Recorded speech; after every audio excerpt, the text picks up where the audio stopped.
Fala pessoal, sejam muito bem-vindos aqui ao canal e hoje vamos falar sobre dividendos, essa verdadeira máquina geradora de receitas. Já falei várias vezes aqui no canal, é muito legal, você investe nos ativos certos, aí você vai ganhando um dinheiro todo mês aí proveniente desses lucros que essas empresas ou esses fundos imobiliários têm, tá? Então é uma estratégia muito legal e nesse vídeo de hoje eu vou responder algumas das principais questões que vocês vêm me mandando sobre esse assunto. E também estou muito feliz hoje, é um dia muito especial para mim porque finalmente vai ao ar o primeiro vídeo da nossa série O Clube do 7, que eu já venho falando com vocês aqui há muito tempo. Domingo agora, 7 horas da noite, o vídeo 1 está no ar. Preparei essa série de vídeos, está muito legal, falando sobre como viver de renda, falando como montar uma carteira de investimento segura e rentável, tá muito legal, tá? Então já se inscreve aqui embaixo para você receber a notificação assim que o vídeo estiver no ar, beleza? Vamos lá então!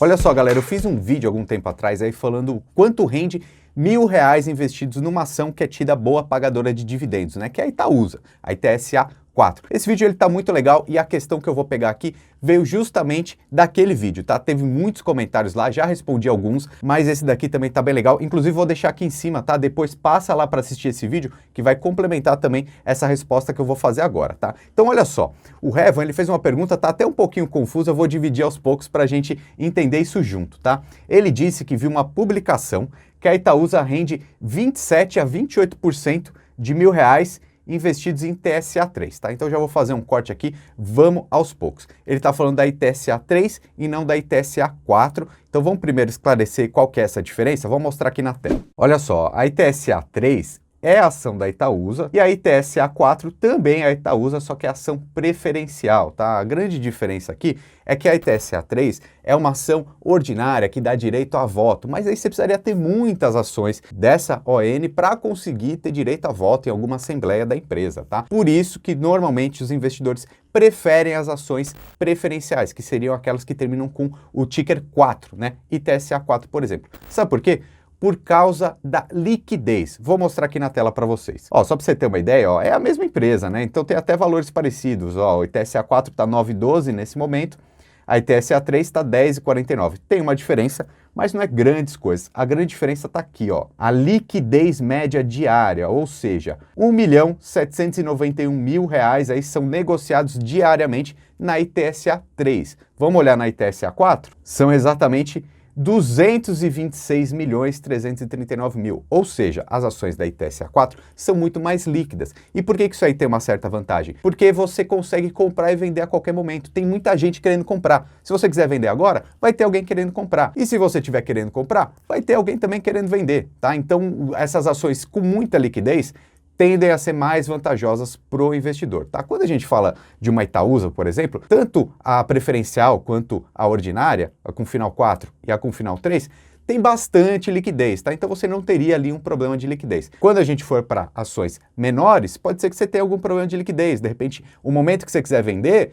não tem ninguém querendo comprar, ou então ninguém querendo comprar pelo preço que você está disposto a vender, tá? Então, essa aí é a primeira diferença entre as ONs e as PNs, tá? Voltando aqui para a pergunta do Revan, ele disse que ele viu que a Itaúsa rendeu 27 a 28%, tá? Então aí já não concordo. Vamos olhar quanto que foi o rendimento da Itaúsa? Olha só, dos dividendos dela foi 5,24% ao longo dos últimos 12 meses. Aí se a gente pensa na valorização, foi menos 20, tá? Então vamos fazer essa divisão aqui. Dividendo é aquilo que a ação paga, que seria uma participação dos lucros que essa empresa tem. Valorização ou desvalorização da ação na Bolsa de Valores tem a ver com uma projeção futura de quanto que essa empresa vale a mercado e também uma relação oferta-demanda, que quanto mais investidores quiserem comprar, mais aquela ação vai subir. Enfim, isso aqui é o mercado. Isso daqui, os dividendos, é o que a empresa teve lucro e vai distribuir para você. Quando a gente pensa numa estratégia de dividendos, a gente tem que olhar esse dividend yield, né? Que no caso aqui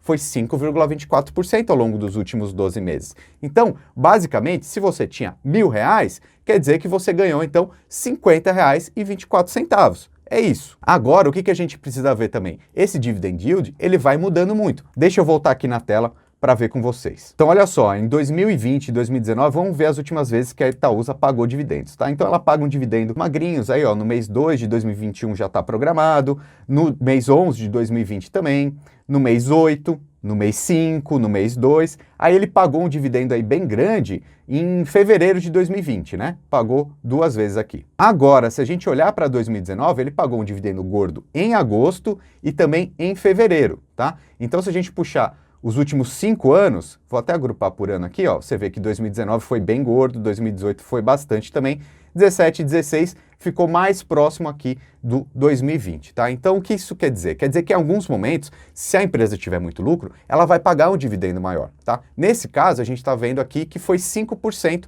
5,24% em 2020. Pode ser que, de repente, ainda pague mais alguma coisa aí em 2020. A gente está em outubro, né, enquanto eu gravo esse vídeo. Em 2019, por exemplo, pagou bem mais, chegou aí na casa de uns 8%, provavelmente, mas também olhar 5% de dividendo. Lembrando que a nossa taxa Selic, que é o referencial para qualquer investimento, está 2% ao ano, é interessante, né? Muito bem, então voltando à pergunta aqui, esclarecendo mais um ponto, ele disse o seguinte: obviamente, se eu tivesse 10 mil reais investidos, o rendimento seria de R$ 2.227, correto? Não é correto porque não tem essa rentabilidade tão alta aí de 27% a 28% que você disse que viu em algum lugar. A gente tem que pensar então nesse valor aqui, ó, que é o 5,24%. Então, se você tivesse 10 mil reais investidos nesse momento, quer dizer então que você receberia em torno de uns R$ 524 reais com essa cotação que está agora, tá? Lembrando que nesse vídeo anterior que eu falei sobre os dividendos da Itaúsa, a estratégia de dividendos com foco em longo prazo é muito interessante. Só para você ter uma ideia. Por exemplo, se você reinvestir esses 500 e poucos reais que você ganhar todos os anos, você vai ter um retorno sobre o seu investimento, digamos assim, em torno de uns 9 anos. Quer ver só? Digamos que você recebeu aí 500 reais esse mês, que recebeu 300 reais em agosto e 200 reais em dezembro. Nesse exemplo da Itaúsa. Você pega esses 300 reais, por exemplo, e compra mais cotas da ação da Itaúsa, né? Nesse caso que vai estar custando aí uns 10 reais cada uma, você compra bastante ações dessa empresa. Lá em dezembro, você compra mais um pouco, isso é reinvestir os dividendos, tá? Então, tudo que você recebe, você vai comprando mais, por quê? Porque você vai criar um patrimônio, você vai ter um ativo gerador de renda. Depois desses 9 anos, por exemplo, você já vai ter ganhado mais que 10 mil reais só de dividendos. Então, você colocou ali 10 mil reais num primeiro momento, depois você vai só vivendo dessa renda. Então, pensa comigo aí, se for 9 anos, depois de 10 anos pro resto da sua vida, você só vai tendo lucro em cima de lucro. A estratégia de dividendos é isso, então, ela é muito interessante. Inclusive, eu faço até o convite para você entrar lá no Clube do 7, que eu tenho uma planilha muito legal, que eu faço uma simulação muito interessante. É possível sim viver de renda. Não é arriscado, não precisa ser difícil e vale muito a pena, tá? Então, deixa eu responder mais algumas perguntas interessantes aqui que vocês me mandaram. Agora, focando um pouquinho mais em fundos imobiliários, a Ana Maria perguntou o seguinte, ó, você acha que os fundos de papéis são mais recomendados para começar? Estou aqui treinando como vou começar nesse universo, pensei. Para um primeiro investimento, seria melhor tijolo ou papel? Então, a dica que eu te dou aqui, Ana Maria, é vai para cima, entra no jogo, tá? Não precisa se preocupar tanto nesse primeiro momento em qual que vai ser o investimento, porque não vai ser um investimento único que vai deixar você rica ou vai fazer o seu patrimônio crescer para você viver de renda. Você vai precisar montar uma diversificação. Então, se você comprar um fundo de papel hoje, mês que vem você compra um fundo de tijolo, né? Ou então, daqui a um ano, você também não precisa diversificar toda a sua carteira no primeiro mês. Você pode ir comprando aos pouquinhos. Fundo de papel é interessante? Sim. Fundo de tijolo? Também, tá? Então, vai para cima, reserva uma parte do seu dinheiro, coloca lá na corretora, investe num fundo imobiliário. É o que eu sempre digo.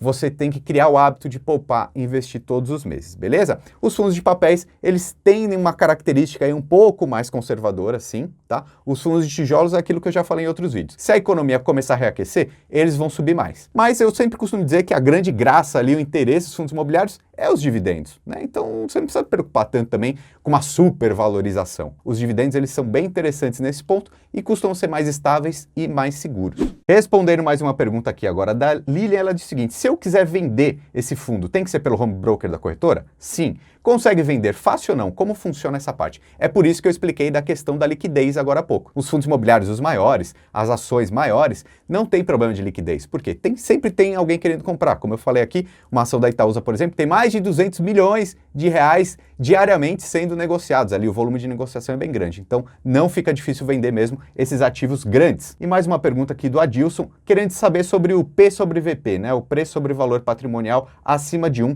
e boa liquidez. Isso mostra que o fundo é bom, tá? Então isso aqui é um fato bem interessante, né? Já expliquei em outros vídeos também. Quando você compra um fundo imobiliário, ele tem uma cesta de imóveis, né? Quanto vale essa cesta de imóveis, né? No mercado físico, vai lá uma equipe fazer análise e fala assim, olha, esses imóveis valem tanto.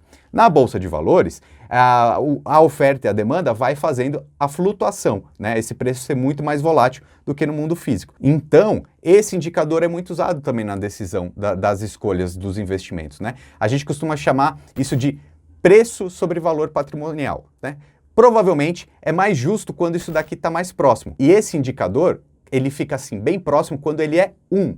Tá? Se ele ficar, por exemplo, 1,5, quer dizer que a cota está mais cara do que o preço nos imóveis no mundo físico, ok? E se for o contrário, se esse indicador, aí, o P sobre VPA, tiver 0,5, por exemplo, quer dizer que as pessoas estão achando que esse fundo imobiliário não vale tanto quanto o mundo físico está dizendo que ele vale, né? Então isso aí seria provavelmente uma característica de algum problema que está acontecendo naquela cesta de imóveis. Então quanto mais próximo tiver de 1, mais condizente, mais o valor será justo, né? Então, por exemplo, entre 0,9 e 1,1, esse indicativo, tende-se a dizer que é um valor justo, tá bom? Se tiver alguma distorção maior que isso, pode ser que algo esteja errado, ou seja algum problema, ou seja uma oportunidade de compra, ou simplesmente esse fundo imobiliário está muito caro mesmo e não é o momento de comprar, tá bom? É um indicativo que a gente precisa ficar de olho, tá? Então já se inscreve aqui no canal também, compartilha esse vídeo com seus amigos, deixa o seu comentário e assista os outros vídeos que a gente deixou aqui. Meu nome é Ricardo Natali, seja muito bem-vindo aqui ao canal.